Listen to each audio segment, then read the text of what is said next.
성도님들도 이 뉴스 보셨습니까? 상온 초전도체를 우리나라에서 개발했다. 그래가지고 이 뉴스를 통해서 사람들이 세계에서 막 술렁거립니다. 아, 이거는 진짜다. 아, 이거는 있을 수 없다라고 하면서 여러 가지 막 이야기들이 있으면서 기대감도 막 생기고, 한편으로는 아, 그런 일은 없어라고 이야기를 하는 바로 초전도체에 대한 뉴스입니다. 저는 이게 무엇인가 궁금해가지고 좀 찾아봤는데, 이 초전도체라는 게 영하 255도, 그러니까 우리가 상상할 수 없는 아주 낮은 온도가 되면 그 온도에서는 저항이 거의 없는 물질들이 있어가지고, 그게 저항이 없으니까 여러 가지 이로운 일들이 생길 수가 있는 겁니다. 우리에게 실질적으로 어떤 일이 있을 수 있냐면, 전기세가 굉장히 싸질 수가 있습니다. 저항이 없으니까 발전소에서 보내는 전기를 그대로 받을 수 있으니까 이렇게 될 수 있답니다. 그리고 제가 어린 시절에 그런 미래에는 이런 일이 있을 거다라고 했던 자기 부상 열차, 그 열차가 붕 떠가지고 가서 이렇게 가는 그런 열차도 나올 수 있을 거라 생각을 했는데, 바로 그게 초전도체에 관련된 겁니다. 또 우리가 가장 실생활에서 중요한 병원에 갔을 때 MRI 찍으면 굉장히 비싸지 않습니까? 그게 어쩌면 엑스레이 찍는 정도의 비용으로도 할 수 있다. 이게 예전에는 영하 255도라는 아주 낮은 온도에서 가능했는데, 그게 상온에서 우리가 있는 일상적인 온도에서도 가능하다. 그런 물질을 우리가 개발한 것 같다라고 하면서 세계가 되게 술렁였습니다. 이게 진짜인지 가짜인지 왜 이렇게 논란이 되었냐면, 이게 영하 255도 이렇게 아주 낮은 온도에서 그런 현상이 일어나는 것을 발견은 했는데, 왜 이렇게 되는지는 원인을 아무도 모르는 겁니다. 이게 어떻게 이런 원리가 있는지를 알면 사람들이 높은 온도에서도 이걸 만들어낼 수가 있었을 텐데, 그 원리를 모르다 보니까 지금도 이게 상온에서 초전도체가 우리나라에서 만들어졌다, 아니다라고 막 갑론을박 이렇게 있는 것입니다. 저는 이것을 보면서 과학이 발달하고 문명이 발달하고 사람들이 많은 지식을 알게 되더라도 여전히 모르는 것이 많이 있구나, 이 생각을 하게 됩니다. 코로나로 인하여서 우리가 많이 고통받는 시간들이 있었고, 그리고 지금도 여전히 이 바이러스는 우리가 이기지 못하는 그런 질병이 되어가지고 사람들을 괴롭히고 있습니다. 저는 이것을 보면서 사람들이 다 아는 것 같지만 모르는 것들이 아직 세상에는 참 많이 있구나. 그래서 우리가 잘 모르는 것은 나는 모릅니다라고 인정하는 게 어쩌면 지혜로운 사람일 수 있겠다 생각이 듭니다. 우리 영대교회 성도님들 지혜로운 사람이 되셔야 합니다. 우리 옆에 있는 분들하고 한번 인사해 주시겠습니까? 모르지만 잘 부탁드립니다 라고 한번 인사해 주십시오. 우리가 하나님의 뜻도 이 세상의 원리도 잘 모르는 것이 많아서 잘 모르겠습니다 라고 인정할 때에 성경에서는 바로 그가 지혜로운 사람이다, 겸손한 사람이다, 하나님의 말씀을 들을 준비가 되었고 믿음의 일들이 시작될 준비가 되었다라고 이야기를 하는 것입니다. 우리는 잘 모르지만 오늘 하나님의 말씀을 통해서 하나 또 알아가는 우리 중요한 예배의 시간이 될 줄 믿습니다. 이스라엘 백성들이 이제 하나님이 승리를 주신다는 걸 경험을 했습니다. 실제로 아말렉과 싸워서 그 전투에서 승리했는데, 그 승리가 이스라엘 백성들이 잘 싸워서도 아니고 그들의 전략과 전술이 훌륭해서도 아니라 오직 여호와 하나님이 승리하게 하셨다는 걸 경험하게 되었습니다. 모세가 손을 들고 기도했을 때, 아론과 훌이 그 손을 받쳤을 때에 바로 하나님께서 그 기도를 들으시고 이스라엘 백성들을 승리하게 하셨다. 그래서 여호와 니시, 여호와 하나님의 승리다, 여호와 하나님의 깃발이다 라고 고백하는 이스라엘 백성들의 모습이 있었던 겁니다. 오늘 말씀은 그것에 이어서 또 다른 사건이 하나가 일어납니다. 그런데 오늘 말씀을 듣고 이해하기 위해서 먼저 창세기 말씀을 한번 같이 이해를 해야 됩니다. 하나님께서 이스라엘 백성들 그리고 그들을 구원하시는 약속을 아브라함의 때부터 주셨습니다. 하나님께서 아브라함에게 주신 약속은 내 이름을 창대하게 할 것이다. 모든 민족 가운데 네가 복이 될 것이다. 그리고 하신 말씀이 한번 같이 읽겠습니다. 땅의 모든 족속이 너로 말미암아 복을 얻을 것이다. 하나님께서 주신 아브라함에게 주신 약속은 너를 통하여 큰 민족을 이루게 될 것이고 그 민족을 하나님께서 복을 주실 것이고 모든 백성들, 민족들, 나라들 앞에서 그 이름이 유명하게 될 것이라고 약속을 주셨습니다. 그런데 그렇게 약속을 주셨던 이유가 무엇이냐면 땅의 모든 족속이 바로 아브라함을 통하여 이스라엘 민족을 통하여 복을 받게 하기 위해서인 겁니다. 그러니까 아브라함에게 주신 이 이스라엘 백성들에게 주신 복은 바로 이 이스라엘 백성을 통하여 모든 민족에게 주시는 복을 준비하는 그 시작의 과정이라는 것입니다. 왜 이 약속을 지금 이해하는 것이 중요하냐 하면 하나님의 백성이 이스라엘 백성만이 하나님의 백성인가? 선택한 백성은 이스라엘 백성만인가? 라고 한다면 이것은 반은 맞고 반은 틀린 말이 됩니다. 왜냐하면 지금 성경에서 지금 이 출애굽기 말씀에서는 하나님의 백성은 이스라엘 백성이 맞습니다. 그러나 그 이후에 하나님께서 계획하고 계신 하나님이 아브라함과 그 이스라엘 민족에게 주신 약속은 너를 통하여 이스라엘 민족을 통하여 모든 나라와 모든 민족에게 복을 주시겠다는 것이니까 반은 맞고 반은 틀린 게 되는 것입니다. 이스라엘 백성들은 그런데 이 말씀을 듣고 잘못된 선민의식, 그러니까 다른 말로 하면 우리는 하나님의 백성이고 다른 민족들은 하나님의 백성이 아니야 라고 하는 그 강한 생각이 있어서 나중에 구약 성경의 뒤편에 보면 아예 다른 민족들과 하나님을 믿지 않는다고 생각하는 그 민족들을 배척하게 됩니다. 그러나 하나님의 그 크신 뜻 안에서 보면 그들이 잘못된 사상과 생각을 가졌다라는 걸 알 수가 있습니다. 하나님께서 그들을 선택하신 것 맞지만 그 백성을 선택하셔서 앞으로 하실 온 세상에 복음이 전해지는 그 일을 계획하고 계셨는데 나만 하나님 백성이다라는 오해가 있었다는 것입니다. 그런데 이 잘못된 선민의식이 우리 믿는 사람들에게 있으면 여러 가지 문제가 생길 수가 있습니다. 우리는 교회 다니고 교회 안 다닌 사람은 적이다, 악이다, 사탄이다 이렇게 하면 큰 문제가 생깁니다. 잘못된 선민의식이 되는 것입니다. 하나님의 구원의 섭리 안에서 우리는 누가 하나님의 백성이 되고 선택하는지 잘 모른다라고 해야 되는데 나는 하나님의 백성이 맞고 너는 아니다라고 하면 하나님의 구원의 섭리를 무시하는 일이 됩니다. 역사적으로 그런 일들이 많이 있었습니다. 십자군 전쟁도 그렇고 우리가 하나님의 백성이고 하나님 안 믿는 너희 이방인들은 다 우리가 정복해야 될 대상이야. 진짜로 전쟁을 했던 아주 어두운 과거의 역사들이 있습니다.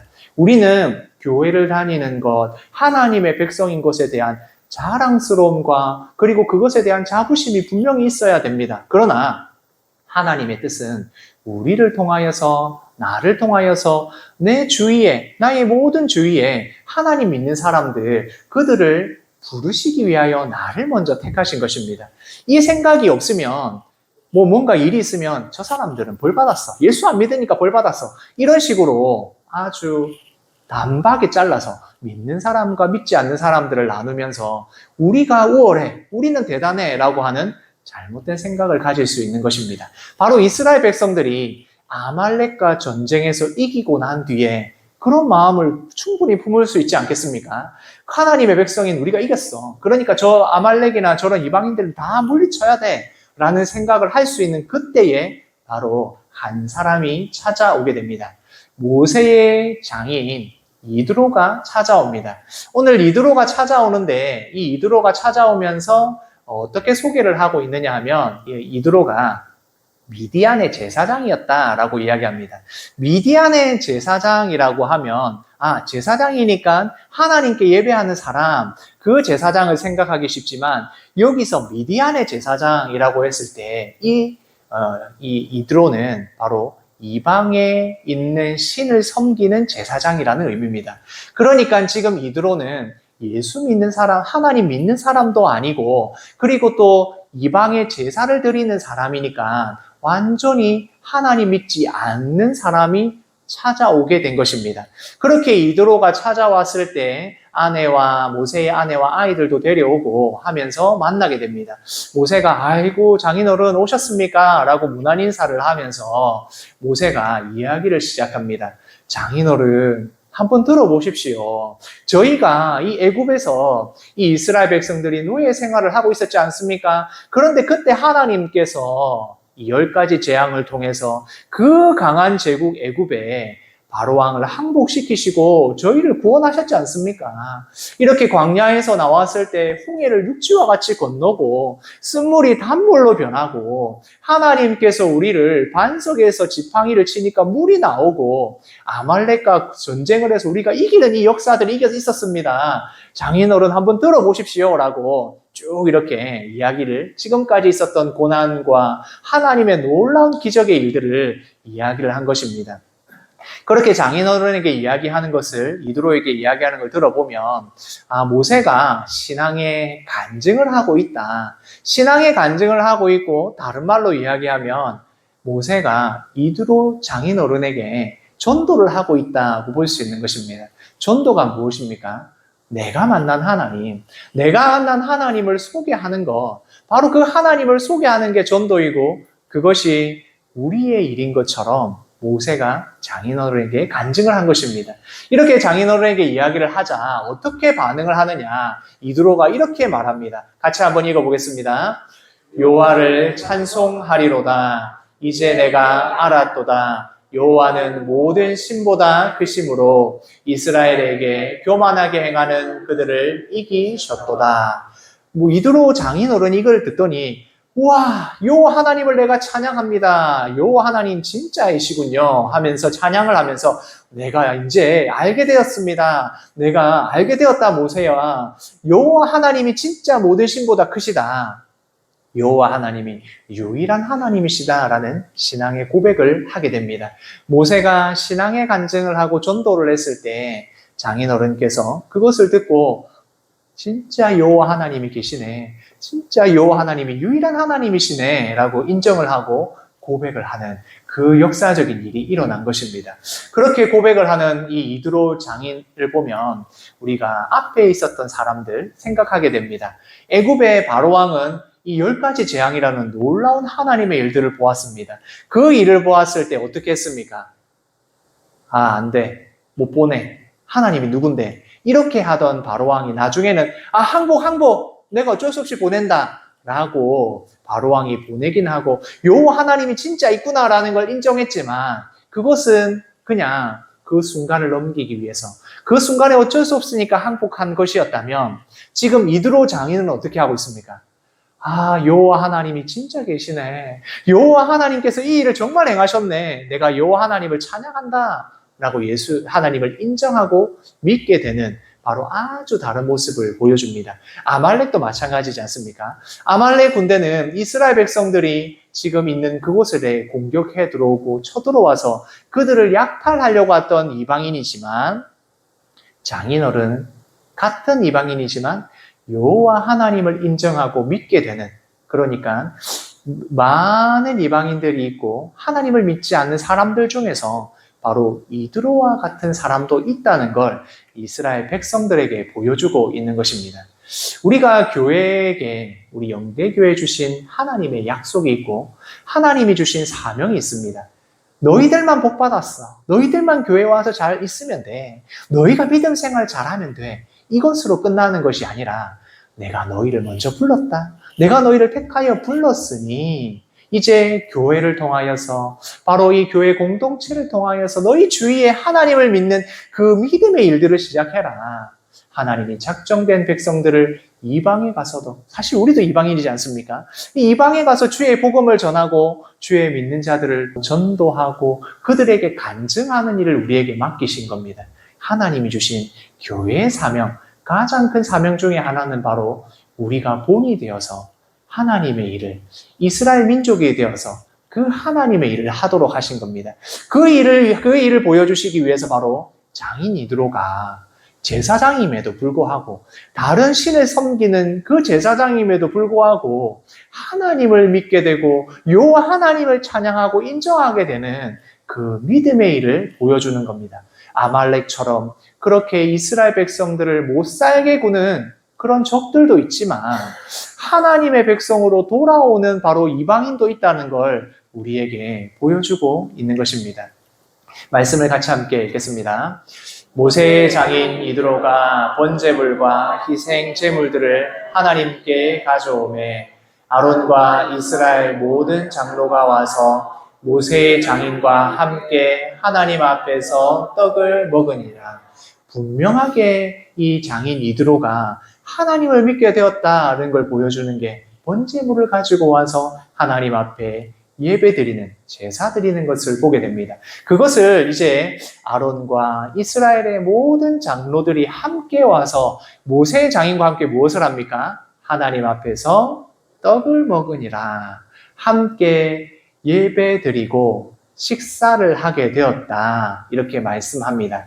식사를 했다. 우리말에도 식구라고 하면 함께 밥을 먹는 사람, 그래서 가족이 되었다라고 표현하지 않습니까? 이스라엘 민족에게도, 이스라엘에도 함께 밥을 먹는다라는 건 아주 친한 사람, 공동체 안에 들어온 사람, 가족이라고 볼 수 있는 것입니다. 바로 이 장인 이드로가 하나님을 고백하고 하나님 앞에 예배드리고 함께 떡을 먹고 식사를 하는 바로 그 일이 아말렉을 쳐서 물리친 이후에 나타나는 것입니다. 이방인이라고 할지라도 하나님께서 부르실 수 있다. 하나님께서 선택한 백성이 될 수 있다. 함께 식사하는 가족이 될 수 있다. 교회 공동체가 될 수 있다. 우리가 예수님을 믿게 되었고 이 마을에서 주의 복음이 퍼져나갈 때에 아직 믿지 않고 있지만 그 마을에 있는 분들이 교회로 올 수 있다. 지난주에 함께 우리와 식사를 했던 그 성도님들 그리고 그 어르신들처럼 함께 예배하는 공동체가 될 수 있다는 걸 보여주는 것입니다. 우리는 이것을 성찬식을 통해서 함께 생각할 수 있습니다. 성찬식은 예수님을 고백하고 예수님이 하신 그 일을 기억하는 아주 중요한 예식이기도 하지만 이 성찬식을 통해서 떡과 포도주를 나누면서 우리가 믿음 안에 하나다. 우리가 예배드리는 공동체다라는 걸 분명하게 보여주지 않습니까? 그래서 어떤 교회는 성찬식을 할 때 큰 떡을 하나하나 떼어서 그것을 나누어 줍니다. 그래서 우리가 함께 나눈다. 예수 그리스도의 몸을 나누면서 한 식구가 되었다. 예배드리는 한 가정이 되었다. 한 교회 공동체가 되었다라는 것을 우리가 성찬식을 통해서 표현하는 것입니다. 이렇게 장인 이드로가 믿음의 공동체에 들어옴으로써 이방인이라고 할지라도 하나님께서 믿기로 작정된 자들을 부르신다라는 그것을 분명하게 보여주십니다. 또한 그것뿐만 아니라 아말렉을 쳐서 물리치면서 그래 이방 민족들은 다 물리쳐야 돼 이게 아니라 그들 가운데서도 하나님이 믿기로 작정된 자들은 부르신다. 우리를 이 이스라엘을 부르신 이유가 하나님의 그 모든 민족을 향한 구원의 계획의 일부다라는 걸 깨달을 수 있도록 바로 이 사건이 나타나고 있는 것입니다. 오늘 그 일이 있고 난 뒤에 또 한 가지 사건이 더 있었습니다. 같이 함께 읽겠습니다.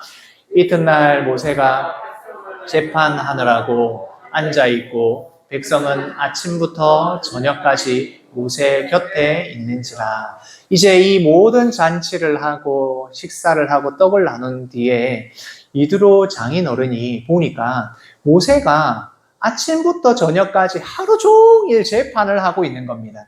이 수백만 명의 이스라엘 백성들이 광야에 있으니까 얼마나 많은 문제들이 생길 수가 있겠습니까? 그런 문제들이 생기면 이제 그것에 대해서 판결을 해줄 사람, 옳고 그름을 판단해 줄 사람이 필요한데 바로 모세가 지도자이니 모세 앞에 백성들이 다 나오는 겁니다.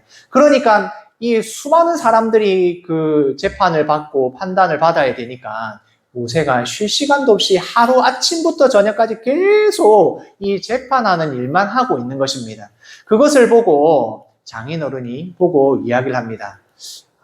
왜 이렇게 재판을 하루 종일 하고 있느냐라고 물으니까 모세가 이야기합니다. 백성이 하나님께 물으려고 저한테 나옵니다. 라고 이야기를 하는 겁니다.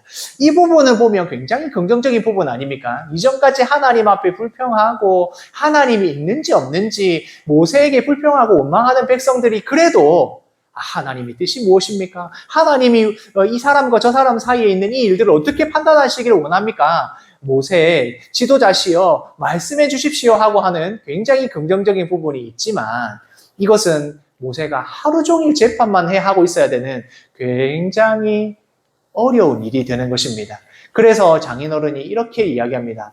모세야, 네가 혼자서 이 일을 할 수 없다. 이렇게 하는 것이 옳지 않다. 다른 말로 이렇게 하는 거 너무 비효율적이다. 효율적인 방법을 사용해라. 라고 충고를 하게 됩니다. 그 충고를 하면서 첫 번째로 이야기한 것이 이겁니다. 같이 함께 읽겠습니다. 백성들에게 율례와 법도를 가르쳐라. 모세에게 그러지 말고 모든 하나님의 백성들에게 여기 있는 이스라엘 민족에게 하나님의 말씀을 가르쳐라.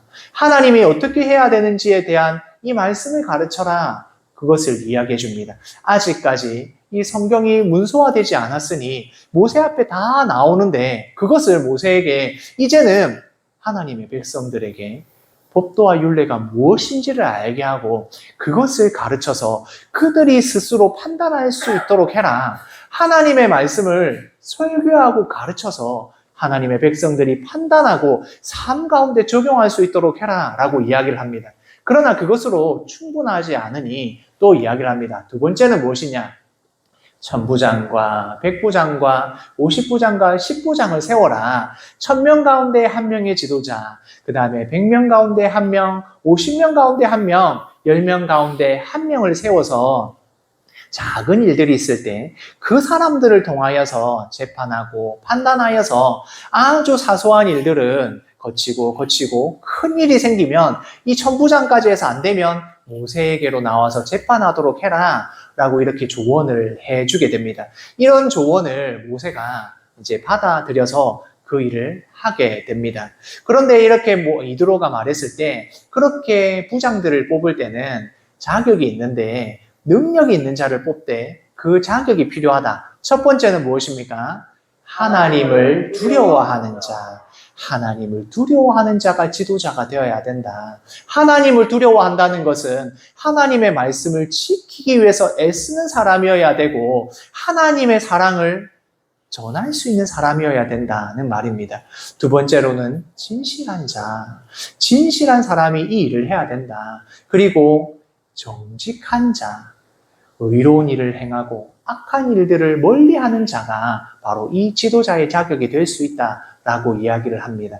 그래서 이 장인 이드로가 말한 대로 모세가 실천을 했을 때 정말 모세도 이 짐이 가벼워졌고 그리고 이스라엘 백성들도 빨리빨리 이 모든 일들을 판단할 수 있는 일이 된 것입니다. 이렇게 사람들을 세워나가는 걸 교회에 적용한다면 교회의 목회자와 함께 동역하는 직분자가 반드시 필요하다는 것입니다. 제가 우리의 교회를 이끌어 나가고 또 이 모든 일들을 할 때에 그 일을 도와주시는 직분자들, 우리 성도님들이 필요합니다. 집사님들이 그 일을 감당해 주실 때에 이 교회가 아름답게 나아갈 수 있는 것입니다. 제가 혼자 하면 무겁지만 우리 성도님들이 함께 해주시면 그 일들이 가벼워지는 것입니다. 직분자의 가장 중요한 덕목이 무엇입니까? 하나님을 두려워하는 자. 하나님을 경외할 때에 우리가 그 일을 감당할 수 있습니다.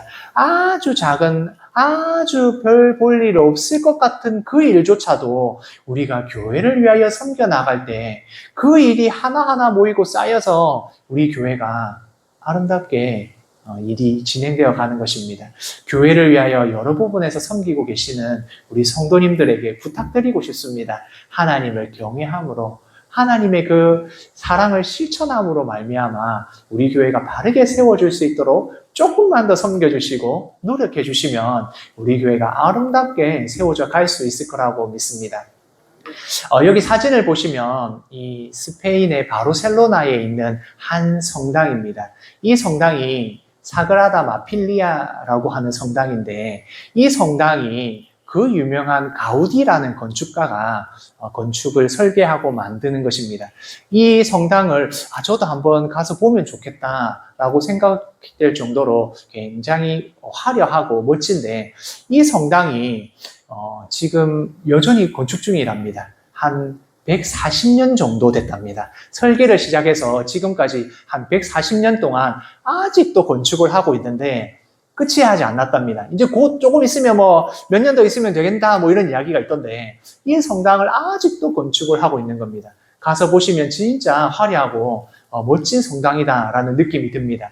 이 성당을 건축하는데도 140년이라는 시간이 걸렸는데, 우리 교회가 세워지기 위해서는 얼마나 수많은 땀과 노력과 헌신이 필요하겠습니까? 눈에 보이는 건물, 그것을 짓는 것도 아주 멋지고 화려하고 예쁜 일이겠지만, 우리가 눈에 보이지 않는 우리 영대교회, 그 교회를 세워가는 건 우리 영대교회 성도님들이 하시는 일입니다. 직분자들이 그 일을 하나하나 감당해 나아갈 때에 우리가 이 교회가 잘 세워져 갈 수 있습니다. 그 일을 위하여 반드시 필요한 것이 있습니다. 하나님의 마음에 합한 자들이 되어야 합니다. 하나님 앞에서 하나님을 경외함으로 살아야 하고, 하나님의 말씀을 잘 지켜나가는 정직함과 의로움이 필요합니다. 그래서 우리가 교회가 잘 세워져 나가기 위해서 그 기준이 필요합니다. 하나님의 율례와 법도를 지켜야 합니다.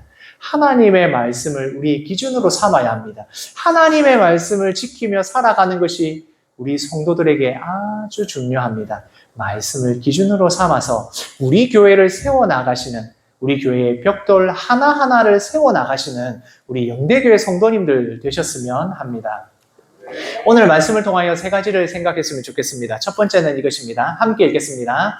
우리는 하나님의 복을 받았습니다. 이미 우리가 하나님이 선택하여 이 예배의 자리에 있는 것만으로도 하나님이 복을 받은 자들입니다. 하나님께서 우리에게 승리를 주셨고, 하나님께서 여러 가지 하나님이 살아계심을 경험하게 하시고, 이야, 진짜 하나님의 능력이 아니면 나는 살 수 없는 자인데 지금까지 있었네 라는 그 경험을 하게 됩니다. 그게 바로 하나님이 주시는 가장 큰 복, 하나님을 깨닫게 되는 것이고 하나님을 경험하게 되는 것입니다. 그것을 받은 자들에게 우리에게 맡기신 사명이 있습니다. 같이 읽겠습니다.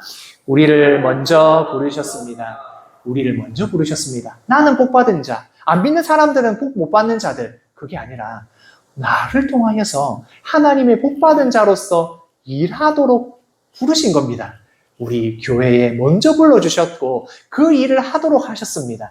내가 있는 그곳에서 하나님을 간증하고, 내가 만난 예수님을 간증하고, 내가 만난 그 놀라운 일들을 알리고 전달하는 그것이 바로 우리에게 주신 하나님의 사명입니다. 세 번째는 이것입니다. 같이 읽겠습니다. 나를 통하여 교회를 세우십니다. 목회자 혼자서 하는 것이 아니라, 직분자들만 하는 것이 아니라 우리가 함께 교회를 세워나가는 것입니다. 아주 천천히 가는 것이지만 그 일을 감당하기 위해서 우리는 여러 가지 헌신을 하게 됩니다. 여러 가지 섬김을 하게 될 것입니다. 여러 가지 우리가 힘든 일들을 하게 될 수 있습니다. 그러나 나를 통하여서 우리 교회를 세워나가신다는 하나님의 그 뜻을 이루어 나갈 때 분명 그곳에서 하나님이 주시는 기쁨과 만족함을 누리게 될 것을 믿습니다. 나를 통하여 교회를 세워나가시는 것 경험하시는 성도님들 되시기를 소원합니다. 아멘.